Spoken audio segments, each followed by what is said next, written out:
তো প্রিয় ভাই, আপনি তো এই চারাটা কতদিন আগে রোপণ করছিলেন? চারাটা রোপণ করা হয়েছে। আমি সর্বপ্রথমে আসবো যে আমার সাথে কিভাবে যোগাযোগ করছিলেন আপনারা?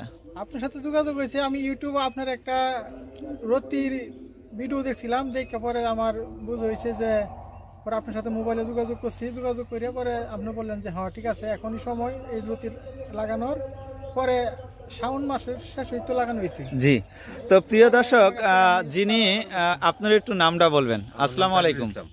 আপনার নাম কি? আপনি কি এই জমির পরিচর্যা করেন? জি। আর আপনি আমার ইউটিউব চ্যানেল দেখে আইনা দিয়েছেন, আপনারা সম্পর্কে কি হন? উনি আমার বঙ্গি জামাই। ভগ্নী জামাই। তো প্রিয় দর্শক, এখানে মূল তথ্যে আমি চলে যাচ্ছি। এই গাছটা রোপণ করার পর আমার সাথে আলোচনা কইরা বা আমার সাথে ফোন দিয়া পান নাই, বা আমি যে কতটা কাজ, মানে কথার সাথে কতটা কাজের মিল পাইছেন, যে আসলে লতাগুলা যেভাবে হবে বা যেভাবে